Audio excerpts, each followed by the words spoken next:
Members కూడా విజ్ఞప్తి చేస్తున్నా, తెలుగువాడికి దక్కిన గౌరవం జస్టిస్ సుదర్శన్ రెడ్డి ఉపరాష్ట్రపతి అభ్యర్థిగా ప్రకటించడం. అందుకే మనందరం కలిసికట్టుగా 42 మంది లోక్సభ సభ్యులు, 18 మంది రాజ్యసభ సభ్యులు, ఉభయ రాష్ట్రాలకు సంబంధించిన వాళ్ళందరం ఒక తాటి మీదకి వచ్చి జస్టిస్ సుదర్శన్ రెడ్డి గెలుపులో భాగస్వాములు కావాలి.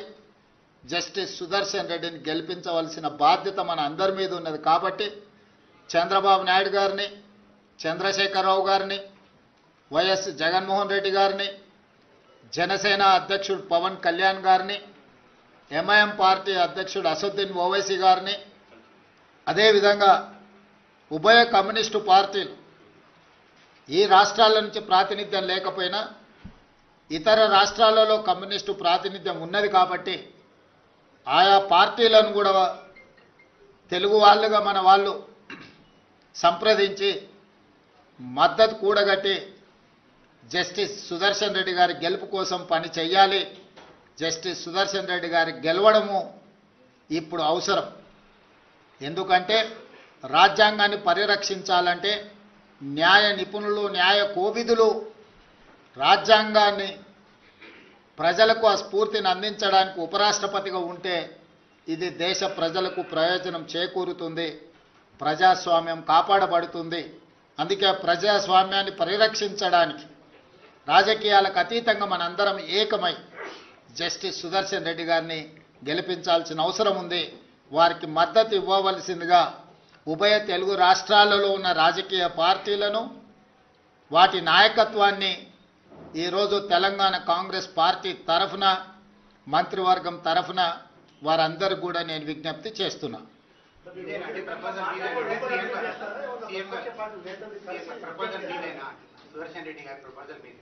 ఇండియా కూటమి ప్రతిపాదన ఇది రాజకీయ పార్టీలకు అతీతంగా ఇండియా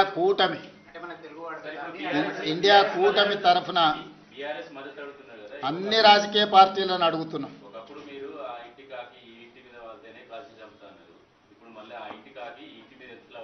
ఇది ఇండియా కూటమి, జస్టిస్ సుదర్శన్ రెడ్డి గారు కాంగ్రెస్ పార్టీ కాదు. అందుకే మీకు మొట్టమొదటి ఓపెనింగ్ రిమార్క్స్లోనే చెప్పిన, జస్టిస్ సుదర్శన్ రెడ్డి కాంగ్రెస్ పార్టీ ప్రతినిధి కాదు, కాంగ్రెస్ పార్టీ సభ్యుడు కాదు, కాంగ్రెస్ పార్టీ ఒకటే ప్రతిపాదించిన అభ్యర్థి కాదు. ఇండియా కూటమి ప్రజాస్వామ్యాన్ని పరిరక్షించడానికి న్యాయ నిపుణుడు, న్యాయ కోవిదుడైన జస్టిస్ సుదర్శన్ రెడ్డిని ప్రతిపాదించారు. వారికి ఏ రాజకీయ పార్టీతో సంబంధం కానీ, అనుబంధం కానీ, సభ్యత్వం కానీ లేదు. పార్టీలకు అతీతంగా జస్టిస్ సుదర్శన్ రెడ్డి గారిని గెలిపించాల్సిన బాధ్యత ప్రతి తెలుగువాడి మీద ఉన్నది. అందుకే ఈరోజు తెలుగు భాషను ప్రాచీన భాషగా గుర్తించాలనుకున్నప్పుడు అందరం ఏకమైనం.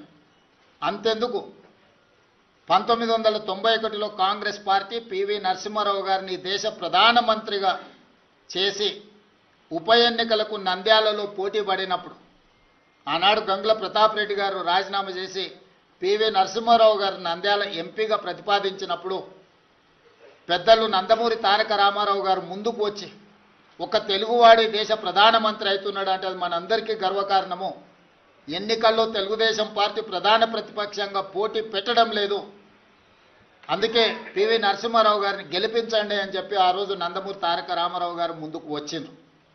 సిద్ధాంతపరంగా వైరుధ్యం ఉన్న కాంగ్రెస్, తెలుగుదేశం ఆనాడు ఎన్టీ రామారావు గారు పివి నరసింహారావు గారికి సంపూర్ణమైన మద్దతును పలికి వారి గెలుపుకు పూర్తిగా సహకరించి రాజకీయ విజ్ఞతను ప్రదర్శించారు. ఈరోజు తెలుగు వాళ్ళందరూ కూడా ఎన్టీ రామారావు గారిని ఆదర్శంగా తీసుకొని రాజకీయ విజ్ఞతను ప్రదర్శించి ఒక తెలుగువాడు ఉపరాష్ట్రపతి అయ్యే అవకాశం వచ్చింది. ఈనాడు వారు ఉపరాష్ట్రపతిగా నెగ్గితే భవిష్యత్తులో వారు రాష్ట్రపతి అవ్వడానికి కూడా అవకాశం ఉంటుంది. మళ్ళీ నీలం సంజీవరెడ్డి తర్వాత పివి నరసింహారావు గారి తర్వాత తెలుగు రాష్ట్రాల నుంచి ఒక గొప్ప అవకాశం మన అందరికీ గౌరవం దక్కే అవకాశం ఉంది. అందుకే ఈరోజు మనందరం ఈ చర్చలు, మీరు అడిగే ప్రశ్నలు, చర్చలు ఇవన్నీ కాంగ్రెస్ పార్టీకి సంబంధించినవి. కాబట్టి ఈరోజు వివాదాలకు సంబంధించిన ప్రశ్నల కంటే విజ్ఞతతో కూడుకున్న విధానంతో మనందరం ముందుకు వెళ్ళాలి. మనందరం కూడా విజ్ఞత ప్రదర్శించాలి. మనందరం ఏకమై ప్రజాస్వామ్యాన్ని కాపాడుకోవాలి. ఈరోజు రాజ్యాంగాన్ని పరిరక్షించాలి అంటే రాజ్యాంగ నిపుణుడు న్యాయ కోవిదుడు ఉపరాష్ట్రపతికి ఉంటే అందరికీ గౌరవంగా ఉంటుంది, ఈ దేశానికి అంతిమంగా మేలు జరుగుతుంది. కాబట్టి వివాదాస్పదమైన ప్రశ్నలు కానీ వివాదాస్పదమైన అంశాలకు ఈ గోదావరిని పత్రికా మళ్లించి సమావేశంలో తావు లేదు. పంట పొలాలకు ఇస్తున్నప్పుడు, అందుకే పాత్రికేయ మిత్రులు కూడా నా విజ్ఞప్తి, మీ ఆలోచనలు ఏవైనా ఉన్నా మీ భిన్నాభిప్రాయాలను కూడా పక్కన పెట్టి మీరందరూ కూడా కలిసికట్టుగా జస్టిస్ సుదర్శన్ రెడ్డి గారికి మద్దతు ఇవ్వాల్సిందిగా మీ అందరు కూడా విజ్ఞప్తి చేస్తున్నా.